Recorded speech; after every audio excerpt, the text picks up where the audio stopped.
akan buat yang apa namanya agak mirip-mirip dengan apa namanya yang siang. Mungkin kamu kan nggak lihat yang siang. Ini saya pendekin untuk kalau yang kemarin pagi kan kamu apa apa saya nyontohinnya pakai Mac gitu kan ya. Kalau yang kalau yang siang itu saya buatnya pakai cup untuk kopi atau teh gitu ya. Nah, karena kalau kita ingat yang kemarin kan ada stepnya ya.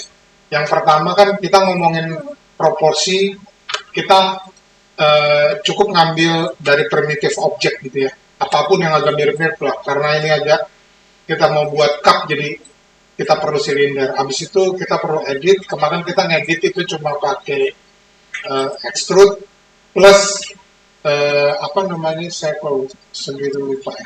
Ini nih, insert extrude gitu ya. Karena itu kita perlu resolusi poligonnya, jumlah vertex, edge gitu ya. Kalau saya ngomongin resolusi berarti jumlah vertex, edge, sama face-nya lebih sedikit gitu ya. Kalau jumlahnya ketentuannya berapa, kayaknya itu relatif banget gitu. Jadi kamu ngelihat aja kurang lebihnya gimana gitu ya. Nah, dari sini saya nggak perlu bagian atasnya capnya, jadi capnya saya buang kayak gitu. Terus subdivision axisnya di sini 20, saya kurangin jadi 8, kurang lebih gitu ya. Gitu ya. Dah. Nah, kalau cup atau gelas udah pasti bagian tengahnya bolong karena itu kita mau extrude eh, beberapa kali untuk bikin corongnya ke dalam gitu ya. Nah, karena untuk select objek, unselect gitu kan kita ada kerja di ini kalau kamu baca di sini object mode ya, select by object gitu ya. Jadi kalau kamu menyelect objek pertama, objek kedua, objek ketiga, mode-nya ada di sini, atau kalau saya klik kanan ada di object mode, simpelnya begitu. Tapi kalau kamu mau kerja ngerubah objeknya di Maya biasa nyebutnya dengan komponen mode atau select by komponen. Jadi objek terdiri dari beberapa komponen gitu ya, atau mode kerja biasanya vertex, titik, edge garis, face atau bidang yang kita mau select. Kamu bisa klik di sini, udah langsung bisa select vertexnya. Kalau switch mau pindah misalnya ke edge, kamu bisa tinggal klik kanan atau kamu pilih di sini gitu ya. Tapi kelamaan gitu ya. Oke, ini kan tadi udah edge, vertex sudah, face sudah gitu ya. Nah ini saya mau ke face. Nah logikanya, cara kerjanya adalah kamu perlu bikin bibir gelas. Jadi kamu perlu ketebalan gitu ya. Ketebalannya berapa itu terserah gitu ya, itu lebih ngomongin artistik aja sih gitu ya. Nah ini kan berubah ya dari tadi silakan move seperti yang kemarin di sini terus berubah ke sini. Kalau kamu lihat ini kita nyebutnya manipulator, itu di show manipulator tool gitu ya. Ini ada tiga-tiganya, tapi kalau kamu klik panahnya berarti ini jadi move gitu ya. Kalau kamu klik circle-nya berarti rotate gitu ya manipulatornya. Tapi kalau kamu klik kotaknya ini scale gitu ya. Nah, terus dari move, rotate dan scale selalu ada yang setiap axis. Jadi masing-masing gitu ya. Terus ada yang dua axis di sini. Cara kerjanya begitu ya. Tapi kalau kamu mau tiga-tiganya universal scaling, scale up, kamu bisa pakai yang tengah gitu ya. Ini saya kasih ketebalan kurang lebih segini gitu kan. Oke, habis itu ini ketebalannya ya. Habis itu kita bolongin lagi ke dalam, kita cukup pakai extrude lagi. Ini isinya cuma extrude aja.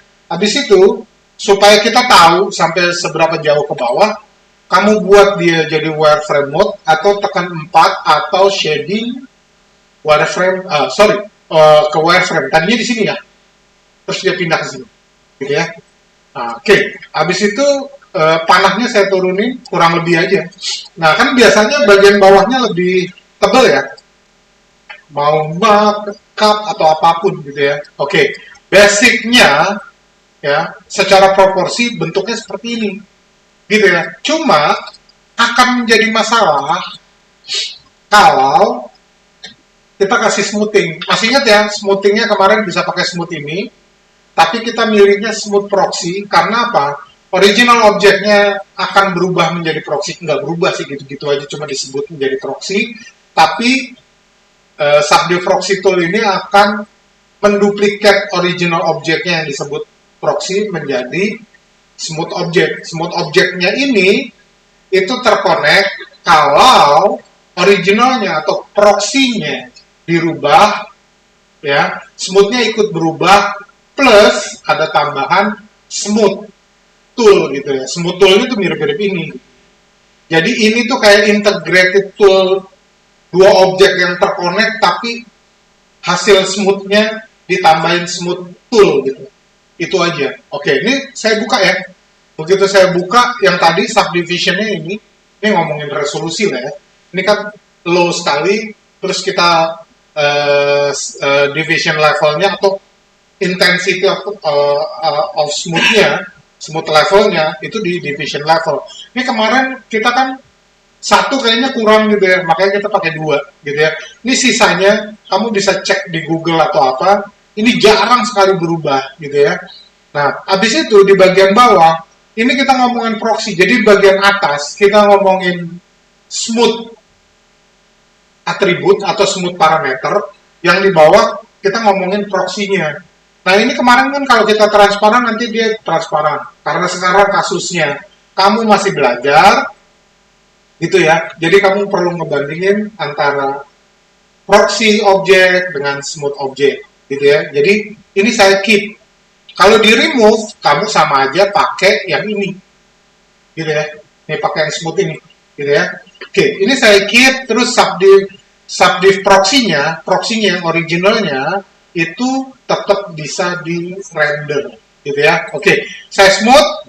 Ini kalau begini mungkin nggak kelihatan, kalau dimiringin sedikit mungkin kelihatan. Oke, saya tekan 4 supaya wireframe mode-nya kelihatan. Habis itu ini saya geser supaya kita bisa kerja side by side, gitu ya. Ini saya geser di X, taruh ke sebelah dulu gitu. Ini katakanlah jauh banget, katakanlah di 80 gitu ya. Ntar kalau mau bikin handle agak susah gitu ya. Dan saya balik lagi tekan 5. Kalau kita lihat kan nggak bener ya. Oke, yang pertama bagian atas kita mau rapihin biar ketebalannya bisa di-keep gitu ya. Jadi nggak jadi sharp kayak gini gitu ya. Itu cuma perlu kita nambahin mesh tool, insert add loop gitu ya. Ini sebetulnya untuk nambahin edge, cuma ini rounded. Kalau diklik di edge-nya terus dia langsung rounded. Beda dengan multicut. Kalau multicut kamu lebih free gitu ya, dengan klik tapi satu-satu. Kalau mau keliling juga bisa. Habis itu di-select semua terus di-scale, tetap jadi rata gitu ya. Ya, cuma multicut lebih bebas kamu nentuin. Kalau ini Maya yang nentuin, gitu ya. Oke.